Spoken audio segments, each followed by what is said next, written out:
Fala, meus amigos, tudo bem? Seja bem-vindo a esse vídeo.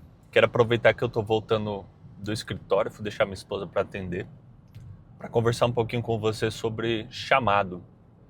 Eu sei que existe muita dúvida a respeito dessa questão, qual é o meu chamado, né? Principalmente quando você é um novo convertido ao cristianismo. Eu quero compartilhar um pouco do que eu tô pensando nesses dias, porque eu tô simplificando para facilitar o raciocínio, tá? Existe dois tipos de chamados, né? Aquelas pessoas que elas vão trabalhar diretamente dentro de algum tipo de templo, seja você cristão, católico ou evangélico, né? São os sacerdotes que apacentam e instruem o povo ali dentro do templo, né? E existe aquelas pessoas que vão fazer esse trabalho fora dos templos, né? Se você pegar na Bíblia, o apóstolo Paulo, por exemplo, ele era um cara que apacentava dentro da igreja, né? Ele ensinava toda a parte de eclesiologia e ensinava ritualística, ensinava toda essa parte ali, mas também era um baita missionário, né? Então, hoje, para simplificar, eu gosto de pensar dessas duas formas.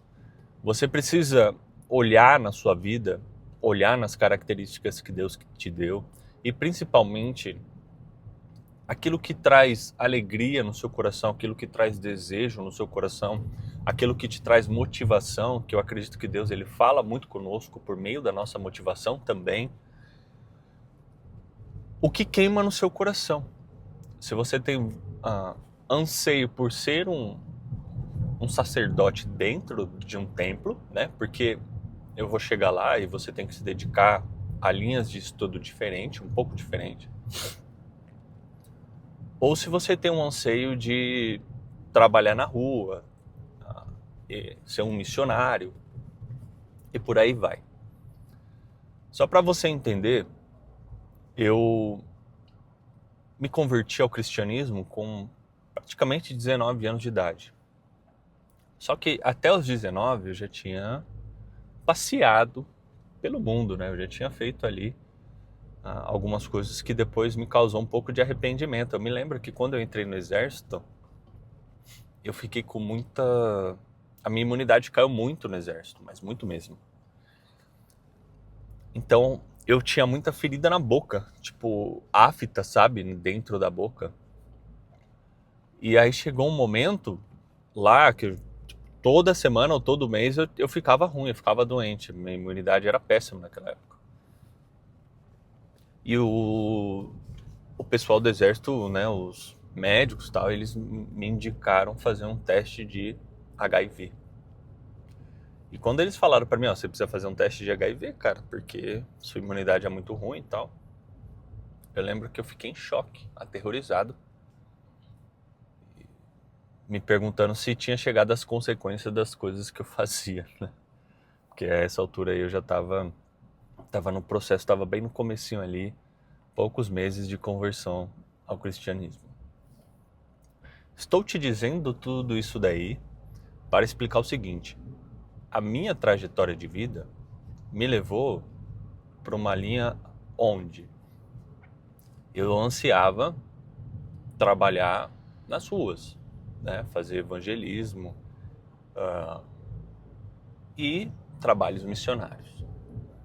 Foi por isso que eu me dediquei bastante tempo estudando sobre missiologia, que basicamente é o quê? Teologia, que é a base de qualquer discurso, tem que ser teológico, cristocêntrico, mas também questões sociais, antropológicas. Por quê?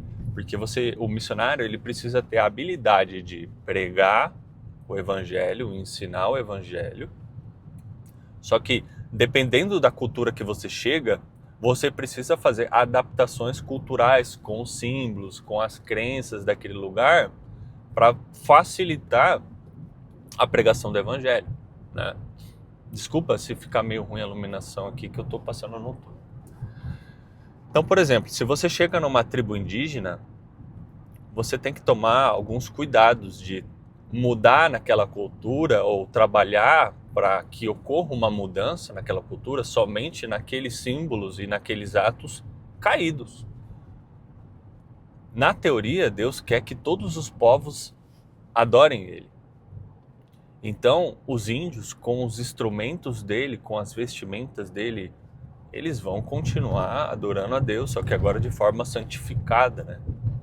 Enfim, o foco do vídeo não é a contextualização cultural. O foco do vídeo é qual? Te explicar que, dependendo da linha que você deseja, se você anseia por ser um sacerdote dentro de um templo, você tem que estudar muito teologia, eclesiologia, a história da igreja. Você tem que se aprofundar demais nessas questões teológicas para que você seja um bom sacerdote ali. Para que você tenha uma pregação cristocêntrica, para que você saiba quais são as dores que as suas ovelhas que estão ali, elas sentem, para que você não faça uma pregação, um discurso desconectado com a realidade do que a sua igreja está precisando, do que as suas ovelhas precisam, entende? Agora, se você anseia por ser um evangelista, trabalhar na rua, se você entende que o seu coração queima por isso, por ser um missionário, você tem que continuar estudando teologia, mas você tem que se aprimorar em outros aspectos. Talvez na questão do improviso, quando você vai evangelizar na rua, compartilhar o evangelho na rua, por exemplo, você tem que ser muito bom de improviso, porque chega a cada pérola. Eu lembro quando eu fui fazer um trabalho missionário em algumas regiões de São Paulo, assim, umas regiões bem afastadas, assim, bem marginalizadas, né, com pouca infraestrutura, as comunidades, né? Eu lembro de estar chegando num episódio, tava eu, o pastor que estava organizando ali o evento, mais algumas pessoas, e a gente ia fazer um trabalho assim de impacto numa praça onde as pessoas se reuniam para beber, usar droga, para andar de skate, assim, era uma praça bem famosa ali na região de Santo André. Se você é de Santo André, a Praça da Moça a gente estava. Dali a gente ia ir para as regiões mais marginalizadas. Eu me lembro de chegar no local, ver aquelas, sei lá, 2.000 pessoas e pensar, cara, que loucura, né? Atravessando a rua, o pastor que estava ali organizando o trabalho, ele abordou um rapaz para conversar com ele. E o rapaz ali, ele manifestou um demônio, né? Um espírito. E a gente orou por ele, né? Para que ele fosse liberto e tal.